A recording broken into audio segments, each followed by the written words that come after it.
Welcome back to the Broadman Word, and we are continuing on with the book of Psalms, but we are getting closer to the end. But we're also getting closer to the end of the Song of Ascents. But today, we are really going to be talking about unity. What does spiritual unity mean? What does it look like? Why is it so often that we use brother and sister when it comes to being a part of a church? We're going to look at all of that today in Psalm chapter 133. It's a small one, 3 verses, but we will go through it. So turn with me to Psalm chapter 133. And as I said before, the historical subscript of this is a song of ascents of David. So we're back to supposedly David wrote this. But we're also back to the Song of Ascent. So this short psalm would be a very quick song that you would sing on the way to Jerusalem or to see either the tabernacle or the temple. In this case, if it was written by David, it's probably the tabernacle, but it could have been written by David and then sung, of course, under Solomon when the temple was built. But it would be sung on the way to worship the Lord, so it would prepare your heart for worship. So, with that, let us read this very short psalm. Verse 1. Behold, how good and pleasant it is when brothers dwell in unity. It is like the precious oil on the head, running down on the beard of Aaron, running down on the collar of his robes. It is like the dew of Hermon, which falls on the mountains of Zion. For there the Lord has commanded the blessing, life forevermore. So, very short, very to the point, but let's talk about unity.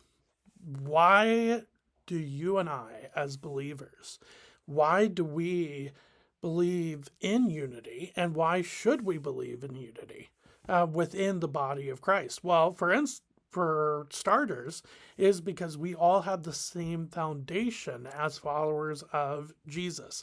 We believe that Jesus is the Son of God, that he was born of the Virgin Mary, that he lived a perfect life, that he died as a perfect human, while also, so he was 100% man and 100% God. And then he died by crucifixion, taking on all sin onto himself. And then the next 3 days, he then proclaimed victory over sin and death by being raised from the grave in the resurrection 3 days after his crucifixion.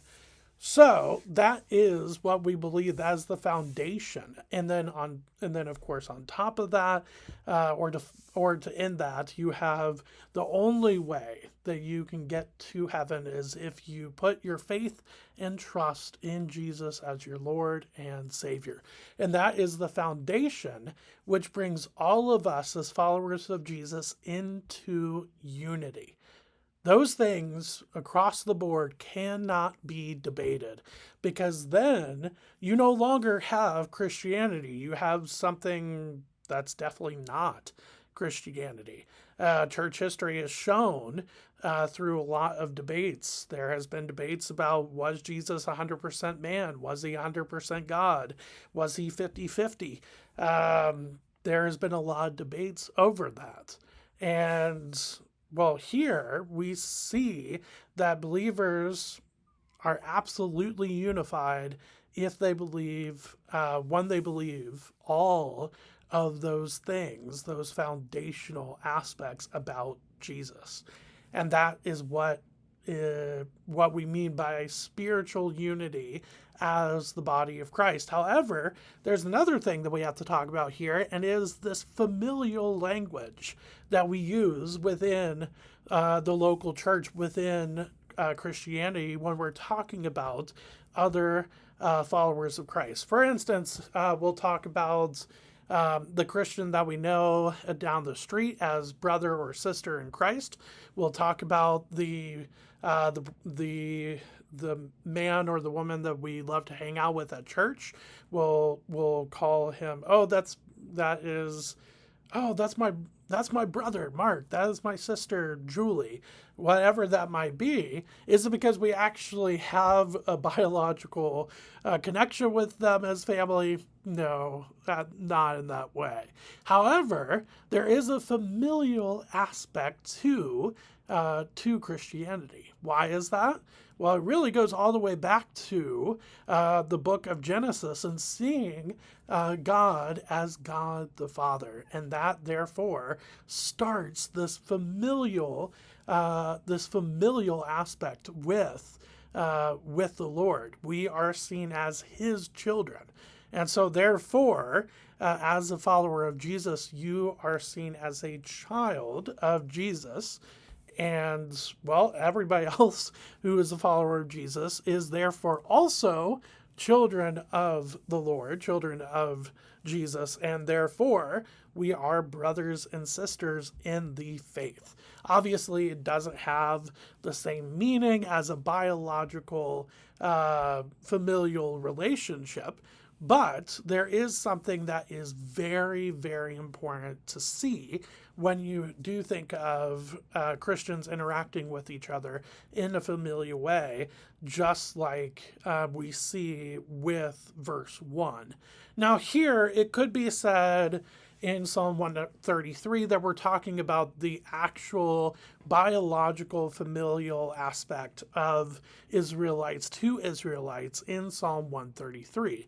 And don't get me wrong, that is still very, very much there and present. However, this is very, very true for the body of Christ also. And when I say body of Christ, I am just talking about those who follow after Jesus.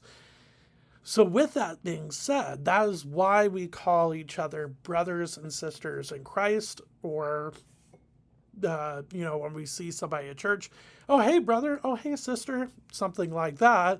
The reason why we use that language is to show that we have this connection with Jesus that we all have as his followers, and therefore we are like brothers and sisters together because we are children of the Lord, children of Jesus.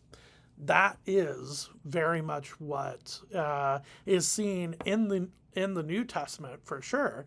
But you can go back and even get hints of it in the Old Testament as well, as we see here in Psalm 133.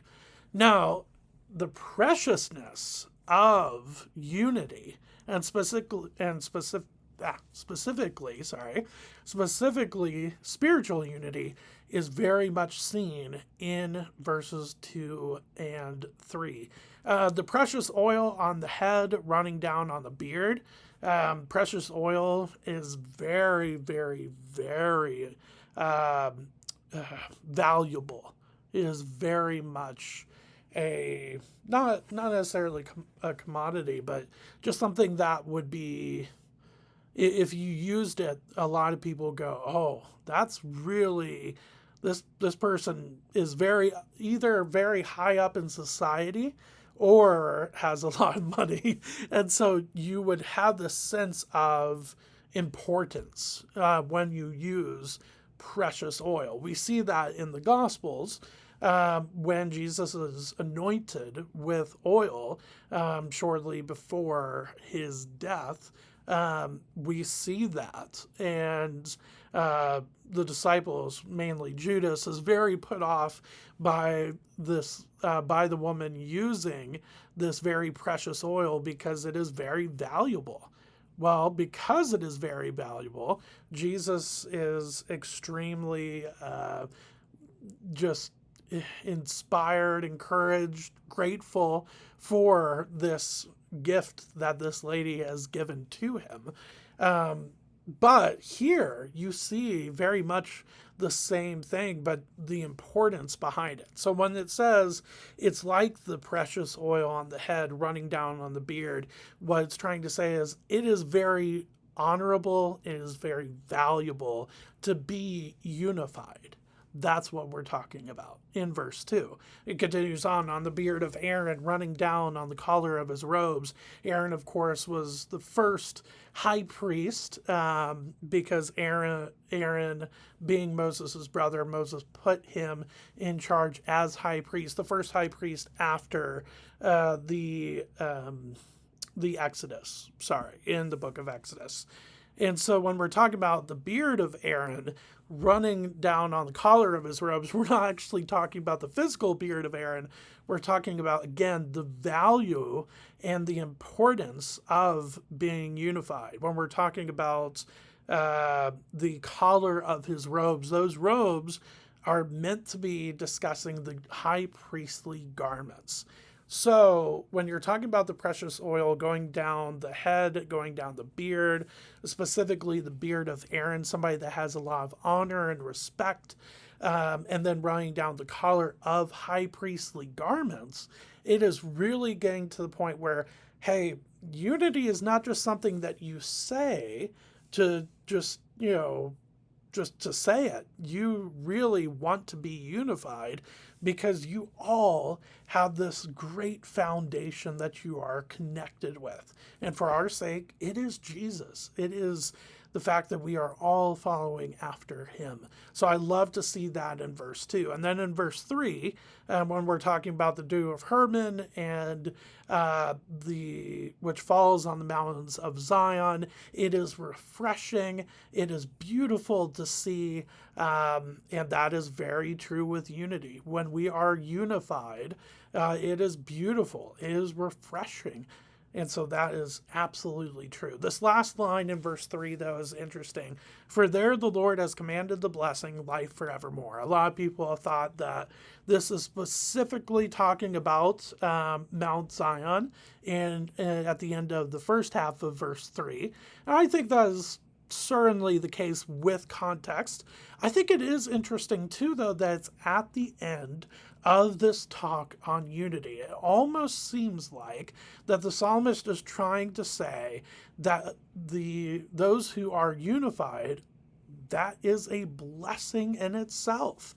For there the Lord has commanded the blessing, life forevermore. So when we are unified, that is not only commanded by the Lord to be unified, which Paul very much gets to in his epistles, but is also a blessing to be unified. So to be unified as followers of Jesus, it is pleasant, it is precious, it is valuable, it is beautiful, it is honorable, it is respectful, it is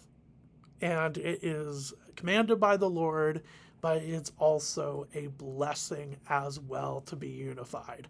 So hopefully spending a little bit of time today with me, that will get you to think a little bit more about what it means to be unified as followers of Jesus, and maybe why we use brother and sister in Christ as often as we do when we are around other brothers and sisters in Christ. So, thanks for spending a little bit of time with me today. I will see you on Thursday as we continue to walk through the book of some of the book of Psalms. I will see you then. Thanks.